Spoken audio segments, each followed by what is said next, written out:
मेरे परम पिता परमात्मा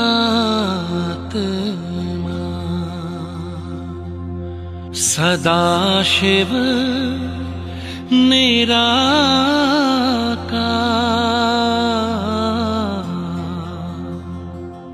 ओ आनंद के सागर तेरी महिमा अपरंपार।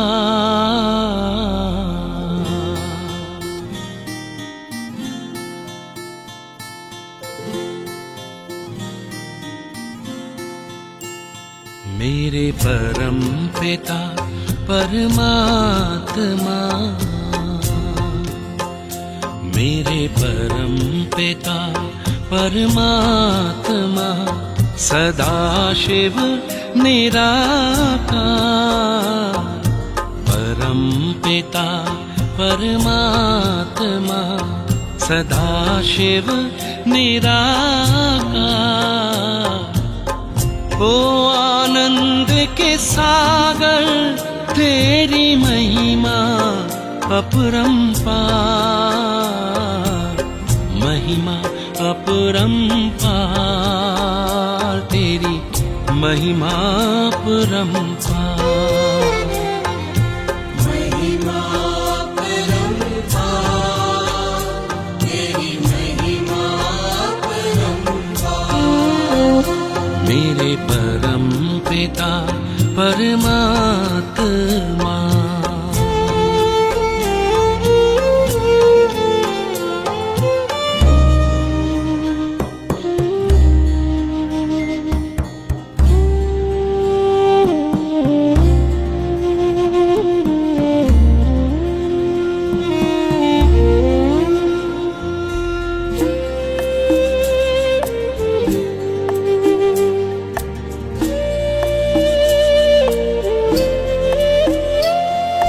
तुम सृष्टि के ज्ञाता हो, वरदानों के दाता हो। तुम सृष्टि के ज्ञाता हो, वरदानों के दाता हो। हम तुमको पाकर पाए,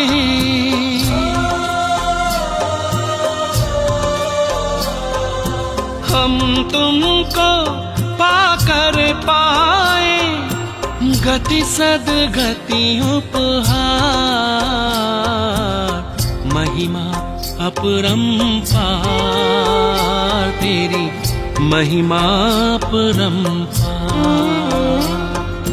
महिमा अपरंपार, तेरी महिमा अपरंपार।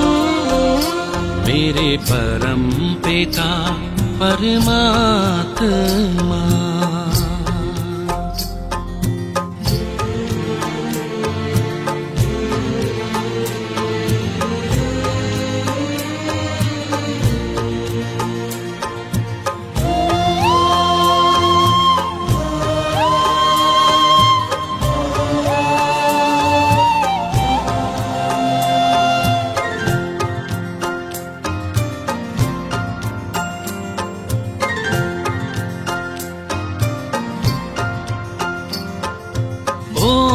ओंकारेश्वर सर्वेश्वर, मुक्तिदाता मुक्तेश्वर। ओंकारेश्वर सर्वेश्वर, मुक्तिदाता मुक्तेश्वर। जीवन नैया सबकी करते,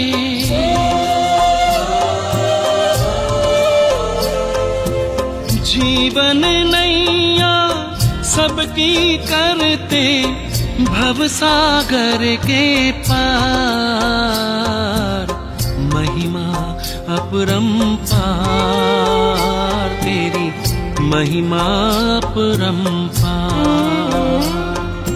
महिमा अपरंपार, तेरी महिमा अपरंपार। मेरे परम पिता परमात्मा।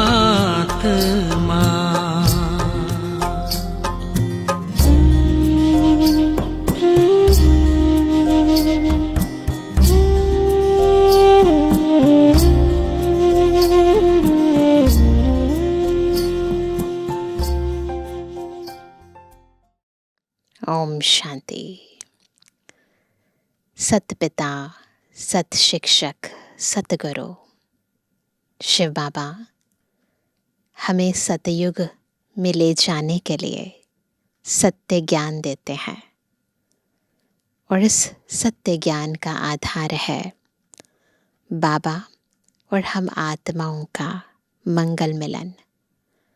जब आत्मा परमात्मा से मिलती है, जब बाबा ब्रह्मा बाबा का आधार लेकर कहते हैं मेरे बच्चे, तो उस मेरे में इतना प्यार समाया होता है, जो बाबा जो कहता है उस ज्ञान को आत्मा यथार्थ धारण कर पाती है, क्योंकि ईश्वरीय प्यार में शक्ति भी समाहित है। ईश्वरीय प्यार में बाबा की शुभ भावनाएं, दुआएं भी समाहित हैं। और जब आत्मा को ये पहचान हो जाती है कि यही मेरा वो पिता है जिसको मैं जन्म जन्मांतर से याद कर रही थी, जिसके नाम पर कहीं सत्संग कर रही थी, इस झूठी दुनिया में, इस देहिक वृत्तियों से संपन्न दुनिया में, जब विदेही बाबा आते हैं और हमें सत्य ज्ञान सुनाते हैं, तो हम बाबा के सत्य ज्ञान को धारण करके अपने भीतर उस सत्य को पूर्ण रीति समाहित करके सत्य ज्ञान का स्वरूप बन जाते हैं। और फिर आत्मा जो कर्मेंद्रियों के वश होकर विकर्म कर रही थी, वो विकर्म खत्म हो जाते हैं और आत्मा एक ऐसी दुनिया में जाती है जहाँ कर्म विकर्म नहीं, अभी तो अकर्म होते हैं, परंतु उसका आधार बनता है संगम युग पर हम आत्माओं का ये सुकर्म, जो ईश्वरीय सत्य ज्ञान के आधार पर हम करते हैं। तो आज की मुरली हमें कर्म अकर्म विकर्म की गति भी बता रही है और ईश्वरीय सत्य के संग में रहने का महत्व भी समझा रही है। सुनते हैं प्यारे बाबा के मधुर महावाक्य। आज है 4 तारीख 4 नवंबर 2025। बाबा के महावाक्य हैं, मीठे बच्चे, अभी तुम सत्य बाप द्वारा सत्य देवता बन रहे हो, इसलिए सतयुग में सत्संग करने की ज़रूरत नहीं। वहाँ सब सत्य स्वरूप में ही है, इसलिए सत्य का संग करने की ज़रूरत नहीं है। प्रश्न है, सतयुग में देवताओं से कोई भी विकर्म नहीं हो सकता है, क्यों? उत्तर है, क्योंकि उन्हें सत्य बाप का वरदान मिला हुआ है। विकर्म तब होता है जब रावण का श्राप मिलने लगता है। सतयुग त्रेता में है ही सद्गति, उस समय दुर्गति का नाम नहीं, विकार ही नहीं जो विकर्म हो। द्वापर कलयुग में सबकी दुर्गति हो जाती, इसलिए विकर्म होते रहते हैं। यह भी समझने की बातें हैं। ओम शांति। मीठे मीठे रूहानी बच्चों प्रति बाप बैठ समझाते हैं।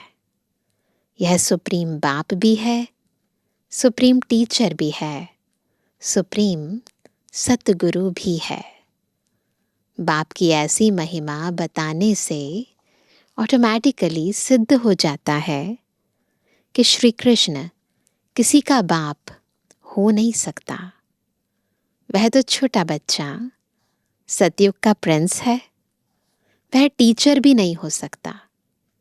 खुद ही बैठकर टीचर से पढ़ते हैं। गुरु तो वहाँ होता नहीं, क्योंकि वहाँ सब सद्गति में है। आधा कल्प है सद्गति, आधा कल्प है दुर्गति, तो वहाँ है सदगति। इसलिए ज्ञान की वहाँ दरकार नहीं रहती, नाम भी नहीं है। क्योंकि ज्ञान से 21 जन्मों के लिए सदगति मिलती है। फिर द्वापर से कलयुग अंत तक है दुर्गति। तो श्री कृष्ण फिर द्वापर में कैसे आ सकता? द्वापर में आकर क्या करेंगे? दुर्गति के टाइम पर श्री कृष्ण कैसे आएंगे? वो तो सतयुगी है ना, सतयुग का पहला प्रिंस है ना। पवित्र आत्मा अपवित्र दुनिया में कैसे आएगी? यह भी किसको ध्यान में नहीं आता है। एक एक बात में बहुत ही गूढ़ राज भरा हुआ है जो समझाना बहुत ज़रूरी है।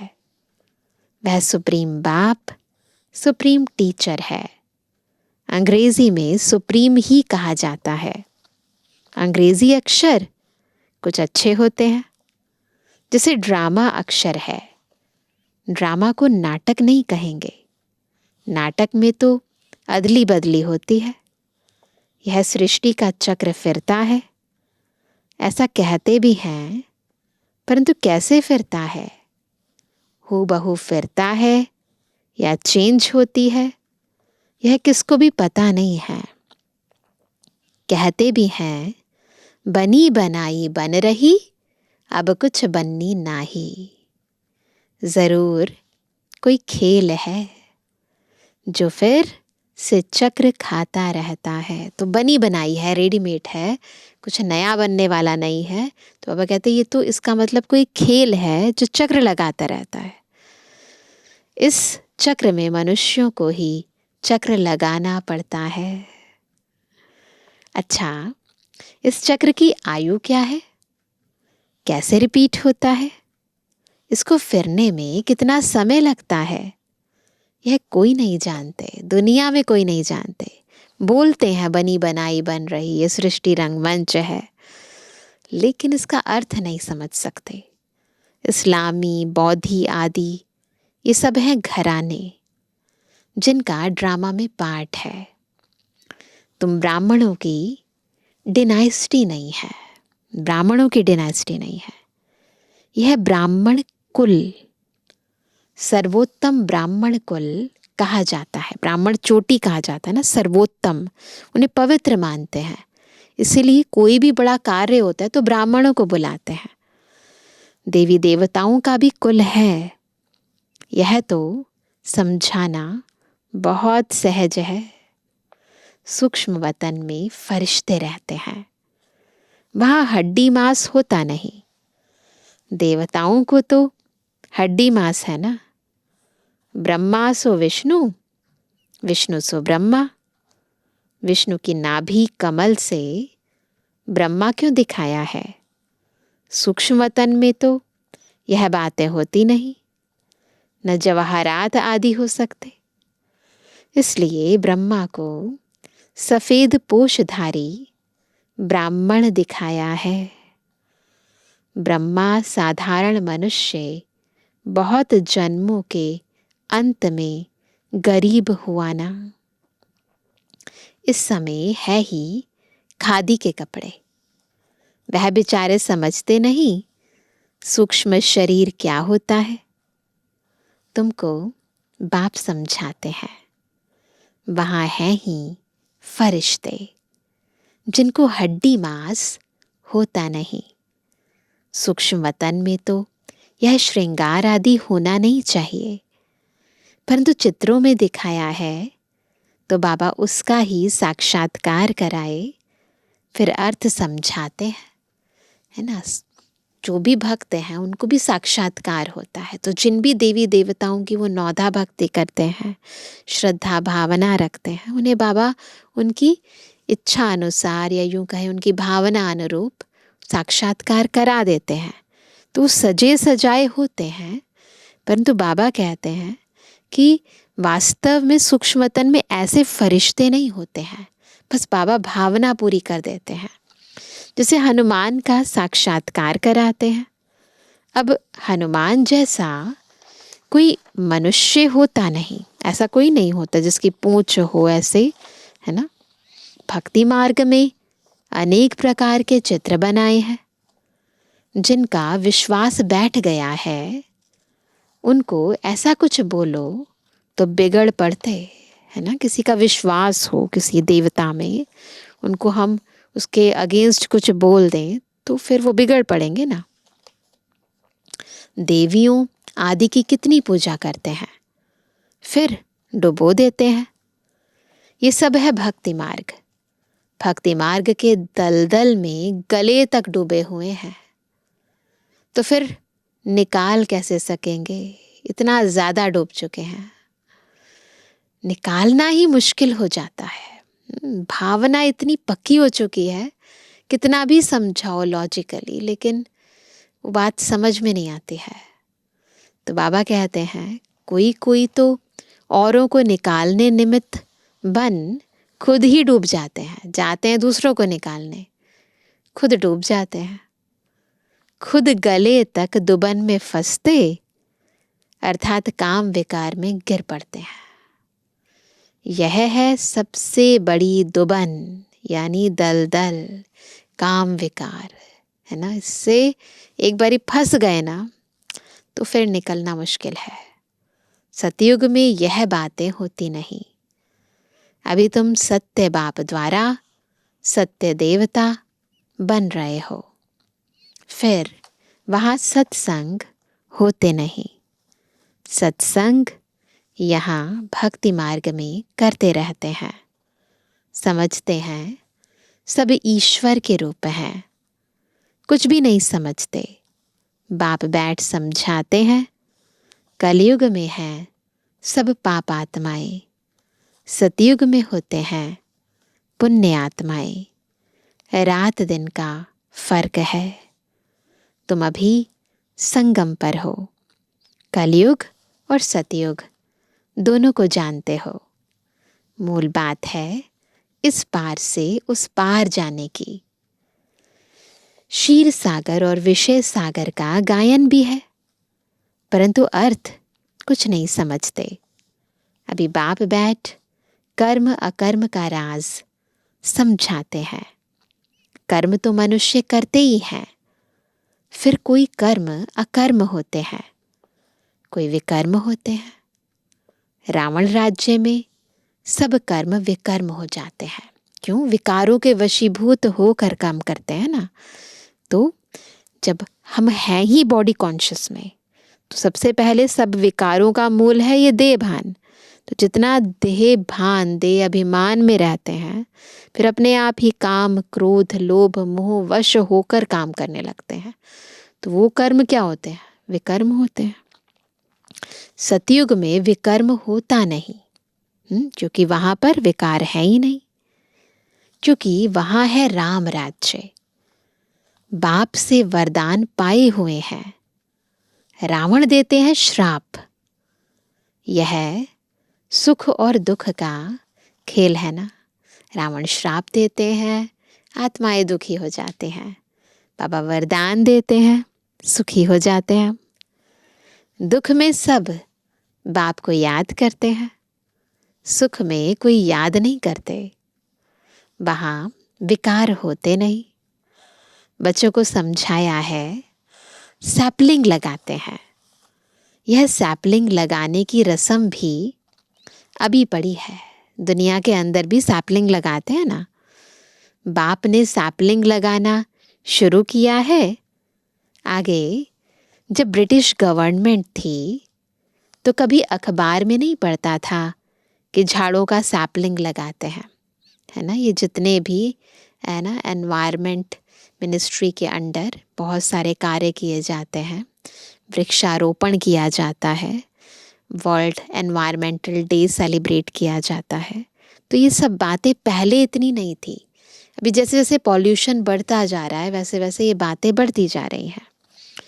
अब बाप बैठ देवी देवता धर्म का सैपलिंग लगाते हैं, तो बाबा को भी एग्जाम्पल देने में सहज हो जाता है ना। और कोई सैपलिंग नहीं लगाते। बहुत धर्म है, देवी देवता धर्म प्राय लोप है।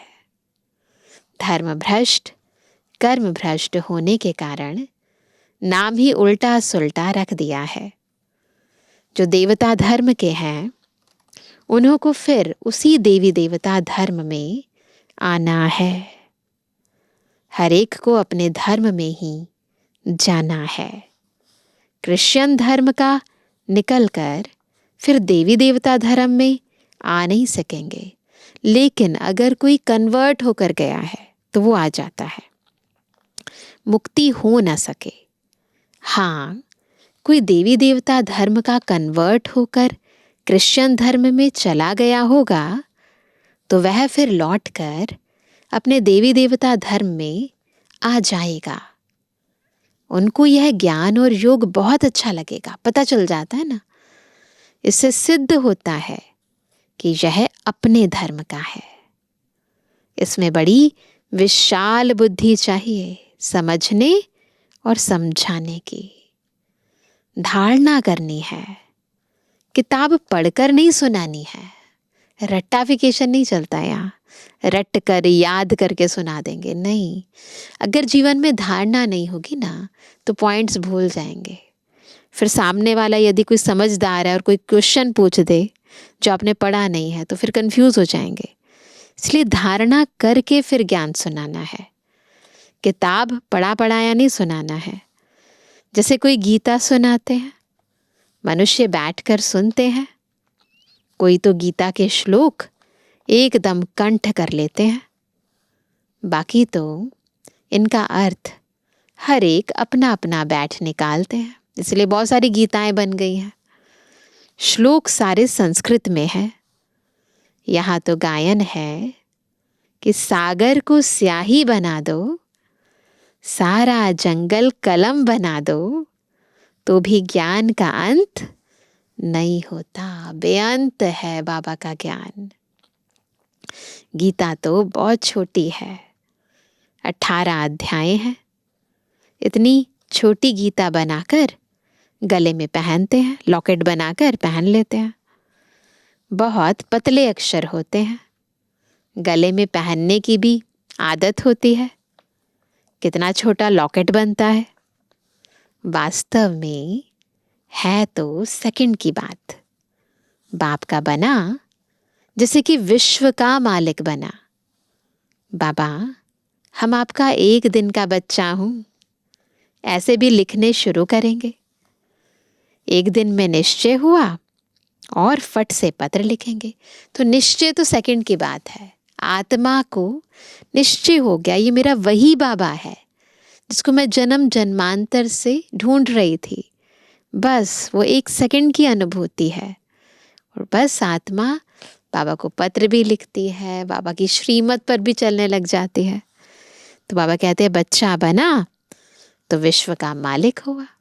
तो बाबा भी ऐसा है, फ्राक दिल। थोड़ा भी अगर आत्मा ने परमात्मा को यथार्थ जाना है और दिल से कहा मेरा बाबा, तो बाबा सतयुग के अंदर उनको सीट दे देते हैं, विश्व का मालिक बना देते हैं। यह भी कोई की बुद्धि में मुश्किल बैठता है। तुम विश्व का मालिक बनते हो ना, वहाँ और कोई खंड नहीं रहता है, नाम निशान गुम हो जाता है। कोई को मालूम ही नहीं रहता कि यह खंड थे। कोई को मालूम भी नहीं रहता है कि यह खंड थे। अगर थे तो ज़रूर उनकी हिस्ट्री ज्योग्राफी चाहिए, वहाँ यह होते ही नहीं।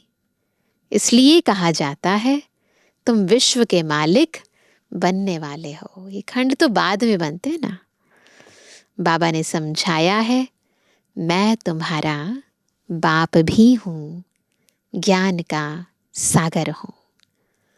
यह तो बहुत ऊंचते ऊंच ज्ञान है जिससे हम विश्व के मालिक बनते हैं। हमारा बाप सुप्रीम है, सत्य बाप, सत्य टीचर है, सत्य सुनाते हैं, बेहद की शिक्षा देते हैं, बेहद का गुरु है, सबकी सदगति करते हैं। एक की महिमा की तो वह महिमा फिर दूसरे की हो नहीं सकती। फिर वह आप समान बनाए तब हो सकते। तो तुम भी पतित पावन ठहरे। सतनाम लिखते हैं। पतित पावनी गंगाएं यह माताएं हैं। शिव शक्ति कहो, शिववंशी कहो। शिववंशी ब्रह्मा कुमार कुमारियां। शिववंशी तो सब है, सब आत्माएं बाबा के बच्चे हैं ना। बाकी ब्रह्मा द्वारा रचना रचते हैं तो संगम पर ही ब्रह्मा कुमार कुमारियां होते हैं। ब्रह्मा द्वारा एडॉप्ट करते हैं। पहले पहले होते हैं ब्रह्मा कुमार कुमारियां। कोई भी ऐतराज उठाते हैं तो उसको बोलो, कोई भी डाउट करते हैं ना तो उनको बोलो यह प्रजापिता है, इनमें प्रवेश करते हैं। बाप कहते हैं बहुत जन्मों के अंत में मैं प्रवेश करता हूँ। दिखाते हैं विष्णु की नाभि से ब्रह्मा निकला। तो वास्तव में आत्मा वही है, नारायण की आत्मा। वही आत्मा जब 84 जन्म लेते हैं तो अंतिम 84वां जन्म और उसकी भी वानप्रस्थ अवस्था, उस समय परमात्मा की प्रवेशता होती है और तब वो आत्मा ब्रह्मा बनती है। और उसको भक्ति मार्ग में चित्र के रूप में दिखाया है, विष्णु की नाभि से ब्रह्मा निकला, यानी आत्मा वही है। अच्छा, विष्णु फिर किसकी नाभि से निकला? उसमें एरो का निशान दे सकते हो कि दोनों ओत प्रोत है ना। इनसे ये निकला और वही आत्मा फिर ये बनती है, तो एरो का निशान दे सकते हैं। ब्रह्मा सो विष्णु, विष्णु सो ब्रह्मा। यह उनसे, वह उनसे पैदा हुआ है। इनको लगता है 1 सेकंड, उनको लगता है 5000 वर्ष। यह वंडरफुल बातें है ना।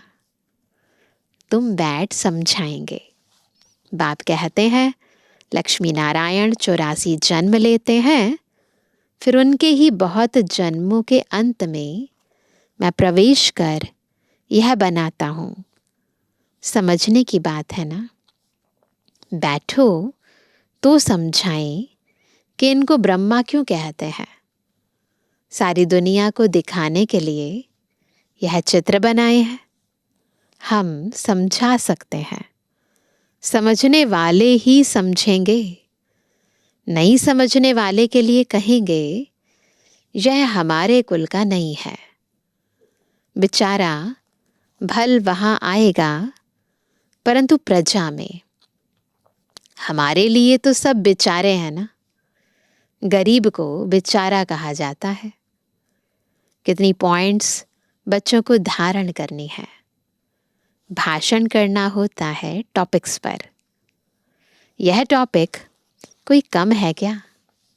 प्रजापिता ब्रह्मा और सरस्वती 4 भुजाएं दिखाते हैं, तो 2 भुजा बेटी की हो जाती है। युगल तो है नहीं। युगल तो वास्तव में बस विष्णु ही है। ब्रह्मा की बेटी है सरस्वती। शंकर को भी युगल नहीं है, ये बात समझनी है। तो युगल मूर्त है विष्णु का चित्र, है ना। ब्रह्मा सरस्वती यदि कंबाइंड रूप में दिखाते हैं और 4 भुजा दिखाते हैं तो वो उनकी बेटी है ना। मम्मा बेटी है। इस कारण शिव शंकर कह देते हैं ना। शंकर को भी युगल नहीं है, बाबा क्लियर कर रहे हैं, इसलिए शिव शंकर कहते हैं। अब शंकर क्या करते हैं? विनाश तो एटॉमिक बॉम्ब से होता है।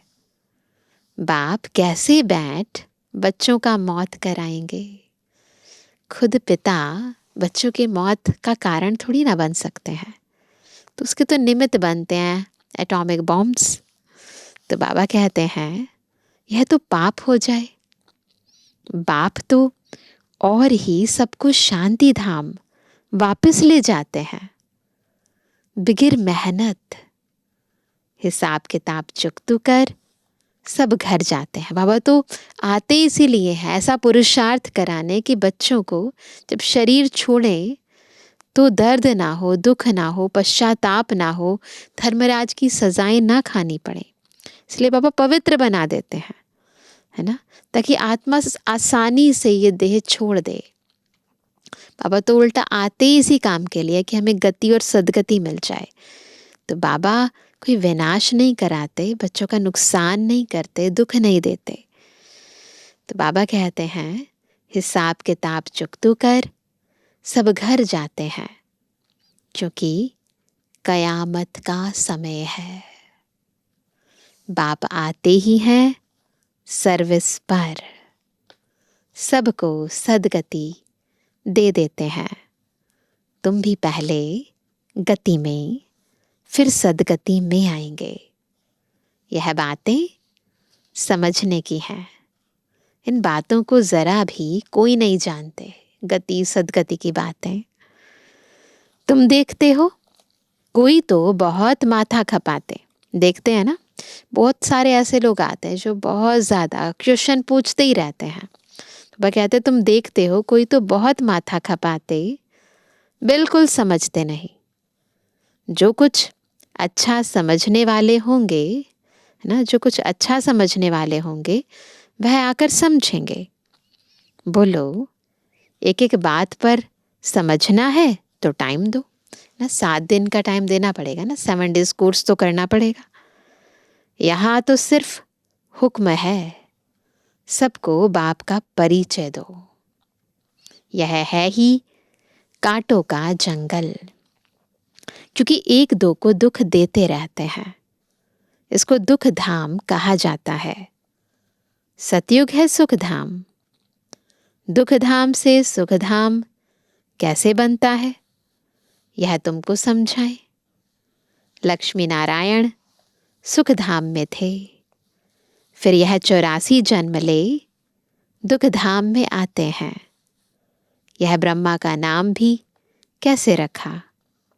बाप कहते हैं मैं इसमें प्रवेश कर बेहद का सन्यास कराता हूँ।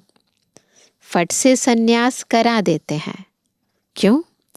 क्योंकि बाप को सर्विस करानी है, वही कराते हैं। इनके पिछाड़ी बहुत निकले, जिसका नाम बैठ रखा। वह लोग फिर बिल्ली के पुंगरे बैठ दिखाते हैं। गीता के अंदर ये कहानी बताते हैं ना कि बिल्ली के पुंगरे जो हैं वो बच गए। यह सब है दंत कथाएं। बिल्ली के पुंगरे हो कैसे सकते? बिल्ली थोड़ी बैठ ज्ञान सुनेगी। बाबा युक्तियां बहुत बतलाते रहते हैं। कोई बात किसको समझ में ना आए तो उनको बोलो, जब तक अल्फ को नहीं समझा है तो और कुछ समझ नहीं सकेंगे। एक बात निश्चय करो और लिखो, नहीं तो भूल जाएंगे। माया भुला देगी। मुख्य बात है बाप के परिचय की। बाबा बार बार यही बात खिंचवाते हैं हमारे ध्यान में कि सबको, कोई भी आए, उसको सबसे पहले बाबा का परिचय दो। वो नहीं समझे तो कुछ नहीं समझ पाएंगे। हमारा बाप सुप्रीम बाप, सुप्रीम टीचर है, जो सारे विश्व के आदि मध्य अंत का राज समझाते हैं, जिसका कोई को पता नहीं है। इस समझाने में टाइम चाहिए। जब तक बाप को नहीं समझा है तब तक प्रश्न उठते ही जाएंगे। अल्फ नहीं समझा है तो बे को कुछ नहीं समझेंगे। मुफ्त संशय उठाते रहेंगे, है ना, ऐसे ही डाउट करते रहेंगे। ऐसे क्यों, वैसे क्यों, ऐसे क्यों नहीं, वैसे क्यों नहीं। वो कहते हैं मुफ्त संशय उठाते रहेंगे। ऐसे क्यों, शास्त्र में तो ऐसे कहते हैं, डाउट करते रहेंगे। शास्त्रों में ये लिखा है, उपनिषदों में ये लिखा है, तो आप ऐसा क्यों कहते हो? तो वो कहते हैं मुफ्त संशय उठाते रहेंगे। ऐसे क्यों, शास्त्र में तो ऐसे कहते हैं। इसलिए पहले सबको बाप का परिचय दो। अच्छा, अच्छा मीठे मीठे सीखे जो रुहानी बच्चों पे रुहानी बाप दादा का दिल जान सको प्रेम से नंबरवार प्रसाद अंसार याद कर रूहानी बच्चों की रूहानी बाप दादा को गुड मॉर्निंग, नमस्ते नमस्ते नमस्ते। धारणा के लिए मुख्य सार। पहला, कर्म अकर्म और विकर्म की गूह्य गति को बुद्धि में रख अब कोई विकर्म नहीं करने हैं। ज्ञान और योग की धारणा करके दूसरों को सुनाना है। दूसरा, सत्य बाप की सत्य नॉलेज देकर मनुष्यों को देवता बनाने की सेवा करनी है। विकारों के दलदल से सबको निकालना है। वरदान है, अलौकिक नशे की अनुभूति द्वारा निश्चय का प्रमाण देने वाले सदा विजयी भव। सदा विजयी कैसे बनेंगे? जब अलौकिक नशे की अनुभूति द्वारा निश्चय का प्रमाण देंगे। अलौकिक रूहानी नशा निश्चय का दर्पण है। पता कैसे चले कि हम निश्चय बुद्धि हैं? अगर अलौकिक नशा है तो निश्चय का प्रमाण है नशा, और नशे का प्रमाण है खुशी। जो सदा खुशी और नशे में रहते हैं उनके सामने माया की कोई भी चाल चल नहीं सकती। बेफिक्र बादशाह की बादशाही के अंदर माया आ नहीं सकती। अलौकिक नशा सहज ही पुराने संसार व पुराने संस्कार भुला देता है। इसलिए सदा आत्मिक स्वरूप के नशे में, अलौकिक जीवन के नशे में, फरिश्तेपन के नशे में या भविष्य के नशे में रहो तो विजयी बन जाएंगे। तो बस निश्चय बुद्धि विजयी बनना है, नशे में रहना है। स्लोगन है, मधुरता का गुण ही ब्राह्मण जीवन की महानता है। इसलिए मधुर बनो और मधुर बनाओ। स्वीट बनना है ना। आज का व्यक्त इशारा, अशरीरी व विदेही स्थिति का अभ्यास बढ़ाओ। जैसे विदेही बाप दादा को देह का आधार लेना पड़ता है बच्चों को विदेही बनाने के लिए, ऐसे आप सभी जीवन में रहते, देह में रहते, विदेही आत्मा स्थिति में स्थित हो इस देह द्वारा करावनहार बन करके कर्म कराओ। ध्यान से समझेंगे इस बात को। क्या करना है हमें? जीवन में रहते, देह में रहते, विदेही आत्मा स्थिति में स्थित हो इस देह द्वारा करावनहार बन करके कर्म कराओ। मैं इस देह में हूँ, करावनहार हूँ, तो करावनहार बन करके कर्म कराना है। यह देह करनहार है, आप देही करावनहार हो। इसी स्थिति को विदेही स्थिति कहते हैं। इसी को ही फॉलो फादर कहा जाता है।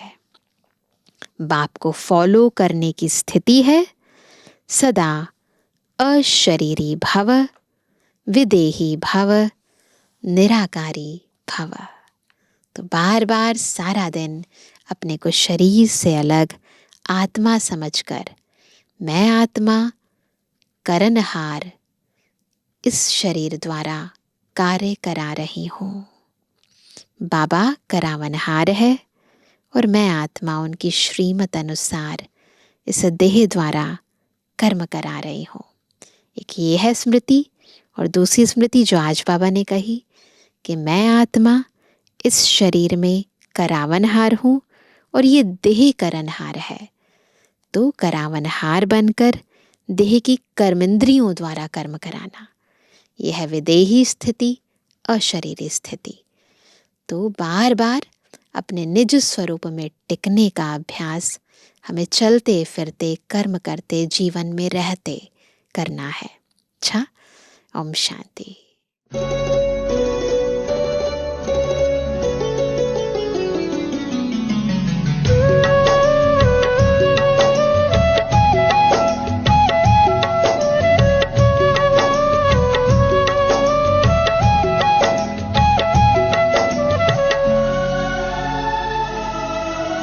कर्म हमारे श्रेष्ठ बनेंगे,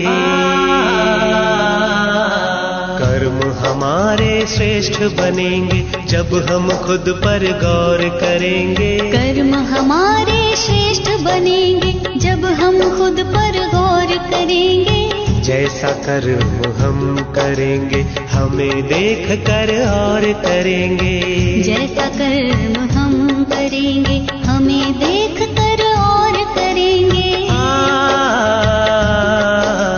कर्म हमारे श्रेष्ठ बनेंगे।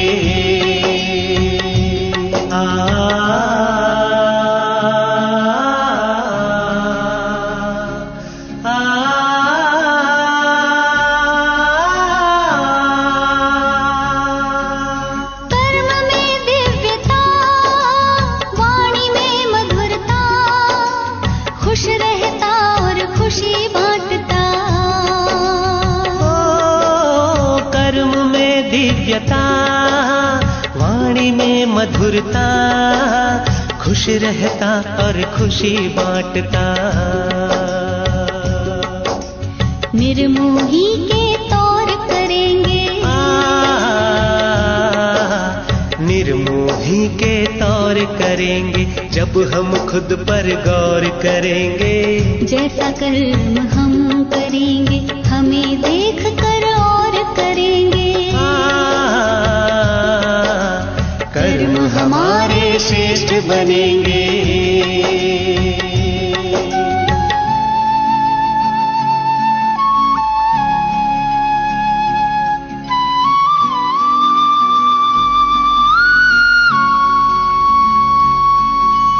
कथनी करनी में भेद न रहता, जो कहता वह खुद भी करता। आदेशों को स्वीकारेंगे कोई भी न शोर करेंगे। कथनी करनी में भेद न रहता, जो कहता वह खुद भी करता। आदेशों को स्वीकारेंगे कोई भी न शोर करेंगे। कर्म हमारे श्रेष्ठ बनेंगे जब हम खुद पर गौर करेंगे। जैसा कर्म हम करेंगे हमें देख कर और करेंगे। कर्म हमारे श्रेष्ठ बनेंगे।